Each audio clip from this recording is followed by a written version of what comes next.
What's up, everybody? This is the Hedge Mage, and we are back again to talk about another new card that has just entered the pauper format from Murders at Karlov Manor. In today's video, I'm going to be doing an in-depth look at that card, its best ways to use it, and the best possible decks that it could be run in, as well as doing a complete overview of a brand new brew that I have prepared for you guys. So definitely stick around to the end of the video for that. As always, if you would like to support the channel, if you could leave a like on this video and hit that subscribe button, I would greatly appreciate it. And with that said, let's take a look at the card that we are talking about today. Okay, and today's card is a Slice from the Shadows for X generic mana and one black. It is an instant. It cannot be countered. So this also means, and they have it in the reminder text here, that it also bypasses the ward ability, which means it can target a Tolarian Terror without being taxed, which is a pretty big deal for the format, as Tolarian Terror is a huge threat that a number of decks run. So, and what the card does is target creature gets a minus X until end of turn, X being equal to the amount of mana that you paid in addition to the one black that it costs. So this card, it is, I think, very awkward for a lot of pauper decks. A lot of pauper decks, they don't necessarily have a ton of mana to pump in this, and then you got to think about the fact, okay, so you are targeting, let's just say you are targeting a Tolarian Terror, since this is obviously what this is the best at targeting, since it can't be countered. So let's say you are targeting a Tolarian Terror. How much mana are you probably going to have to dump in this? So this is like a 6 mana spell at minimum. Though you're probably going to want to, if it's the Mirror Terror, you're definitely going to want to make sure you're dumping 7 mana. So that would be 6 generic mana and 1 black mana, using that to cast the spell, because you're gonna want to make sure that they are not going to try and respond with a unexpected fangs, which would be the only one of the only ways they'd be able to counter this spell outside of maybe bouncing their own creature, which doesn't necessarily work to their advantage either. So that is a lot of mana that you would have to have access to in order to use this. So I honestly don't think there are an absolute ton of decks that are even gonna want to include this. That being said, I think there are a couple that can. There are decks that can make an excessive amount of mana. Um, I doubt elves can definitely make a ton of mana.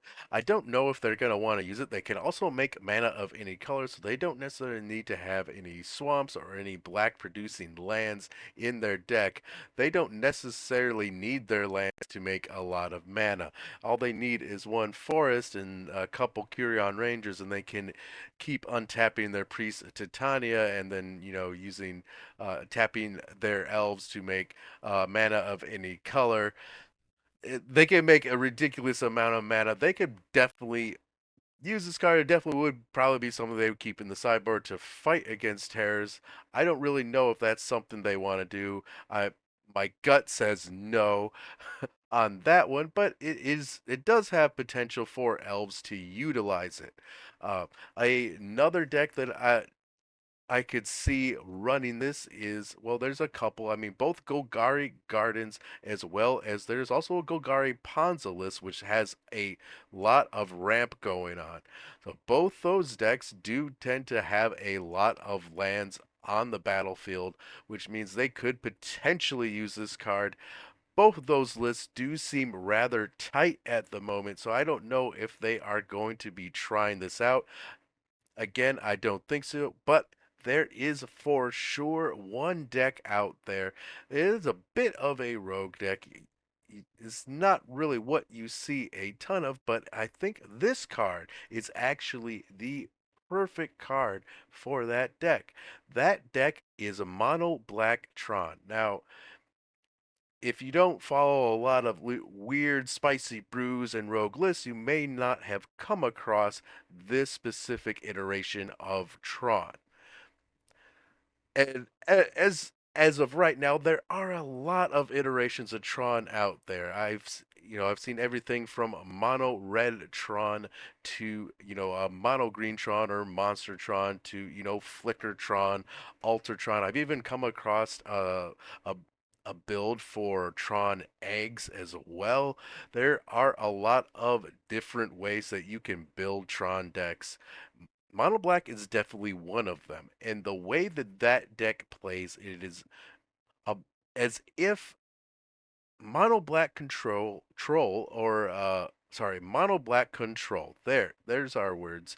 If Mono Black control and Monstertron had a baby, it's kind of the best the best parts of both of those types of decks. So you have a ton of removal spells because you are running black cards, and then you also have then you end up dropping lots of really big beefy creatures. So you spend most of the game doing more of a control style strategy, and then in mid to late game you just stop dropping really big creatures, and usually at that point, your opponent is going to have a tough time keeping up unless they have a ton of removal themselves.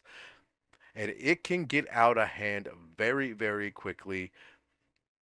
And this card, since Tron does generate tons and tons of mana, especially when they have Tron assembled, and the fact that they can, even though most of their lands are colorless, they can, or produce colorless mana, they can still have tons of ways to siphon their colorless mana and create mana of any color and then be able to cast all their colored spells.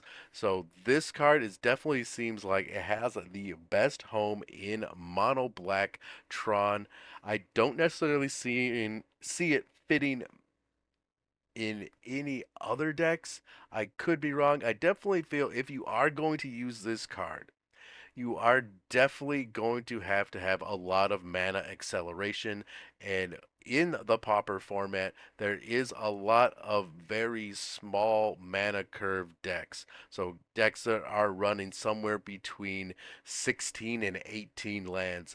It's gonna be maybe not till very late in the game till they have maybe 7 or 8 lands available in order to pump a lot of mana into a spell like this. Though there is one other thing that I do want to bring up about this card, and that is that it reduces power and toughness. And another use outside of just fighting Tolarian Terrors, because this cannot be countered, is fighting indestructible flying lands, essentially lands that have been animated with Kenku Artificer. And I have noticed there has been a big shift in lots of removal packages in various decks, especially uh, Golgari Gardens now switching over to running a playset of Defile, because that also does a very, very similar thing that this card does. So I think this card does have a lot of potential in fighting against all the glitters builds, especially ones that run blue mana and are running Kenku Artificer and Indestructible Lands, as those can be a huge challenge for a lot of decks to deal with. So this card definitely, I think, has potential. It is a very awkward spell that doesn't necessarily fit in a ton of decks, but there's definitely, I like I've said, one or two that could potentially use it. The fact that it can't be countered definitely is a card that I'm going to be keeping my eye on going forward with any of my brews. All right, and the deck we are talking about today is Mono Black Tron. As like I said just previously, I do think this is the best deck to utilize this card. I don't necessarily think a lot of decks are going to be looking at it, as it is something that you have to pump a lot of your resources in, and let's face it, you might want to use those resources a little more sparingly so you can interact with more things instead of dumping it all into just a single spell. However, I wanted to brew this deck to showcase how you might be able to use it. So let's take a look at Mono Black Tron. In our creature package, I got 4 copies of Self Assembler.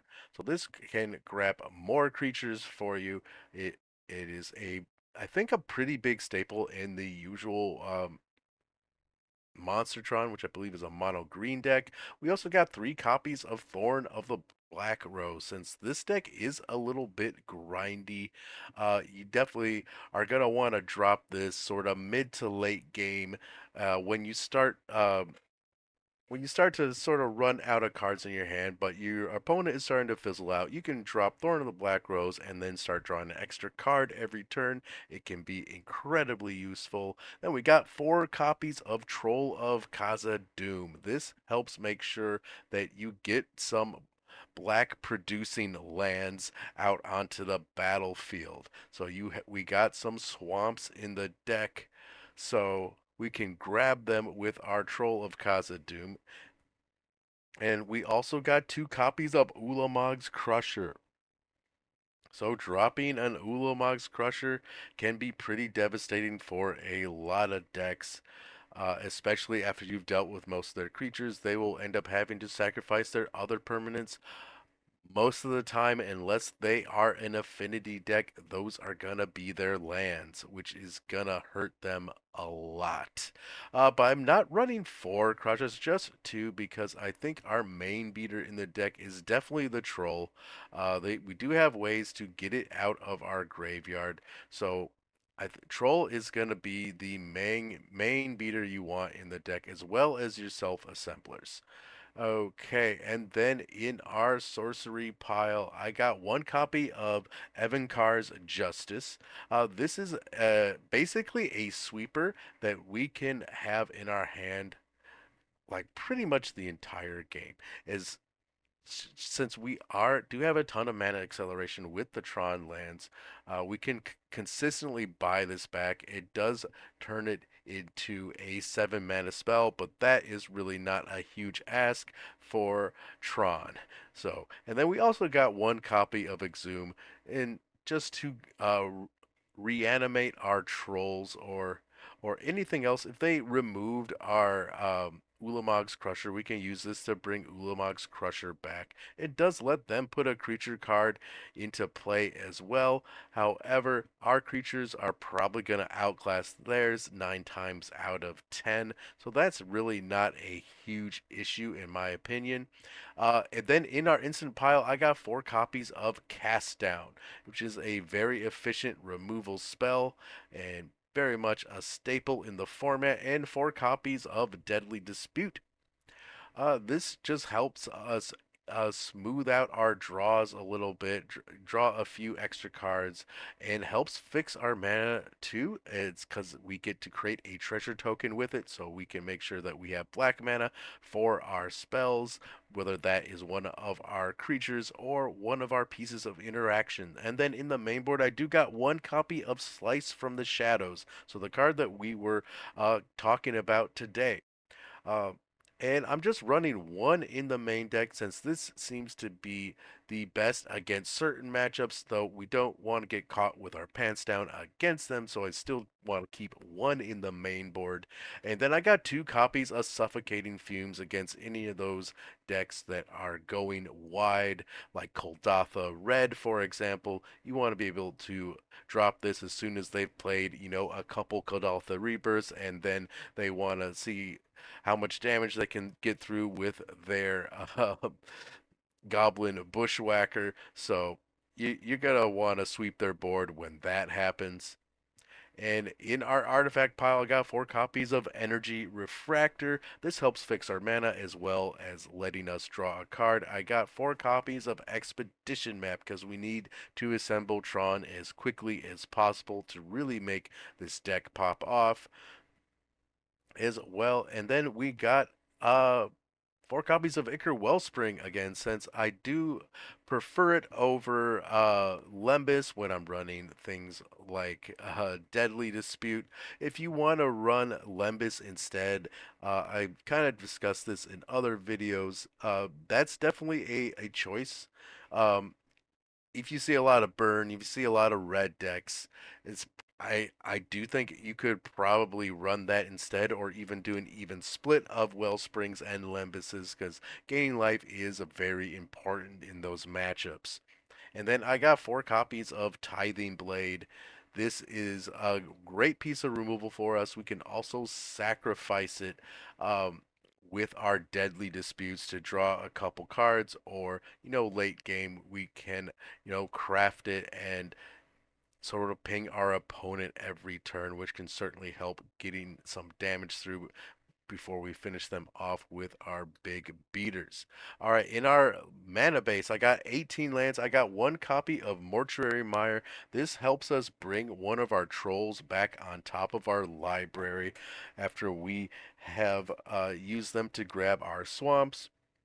I got one copy of Polluted Mire. This is just a pretty good cycling land for Tron, since we can, after we have Tron assembled, we just have to tap one land to cycle it. I got four swamps for us to fetch with our Troll of Khazad-dûm. I was thinking about running one Witch's Cottage in here as well to bring our trolls back, but since the mana base is so tight, I decided against it. You could definitely experiment with running one. I decided to go with Mortuary Mire since I think it's going to be more consistent, since if we ran one Witch's Cottage, we would only have another four swamps in the deck. Unless we saw all of our trolls, the likelihood of us seeing enough swamps for Witch's Cottage to be able to use its enter the battlefield ability, since it has to enter untapped for that to happen. I don't think it's going to be very consistent, so I decided to run a Mortuary Mire instead.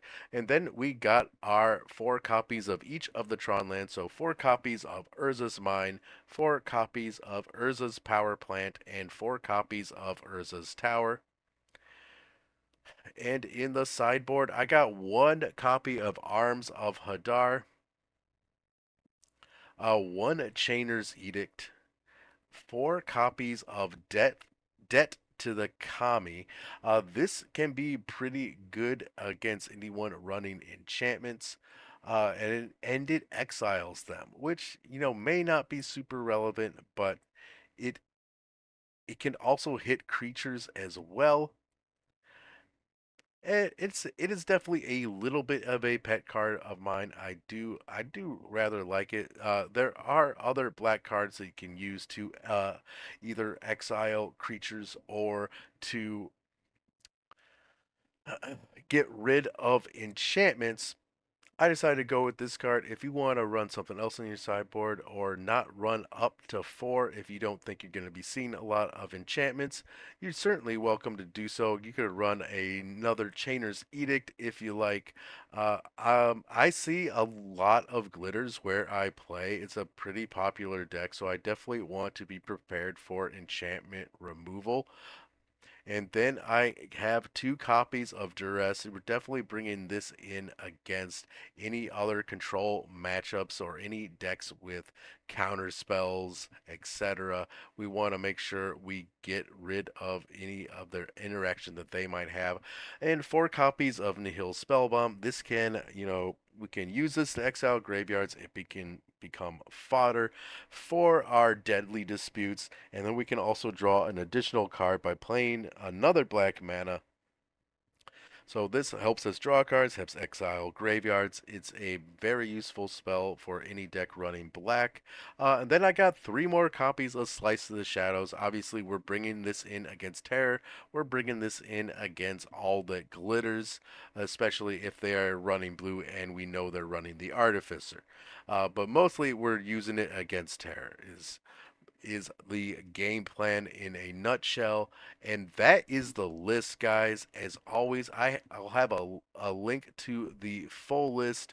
Um, in the description of the video, and I'm very interested to hear what you guys think of this brew.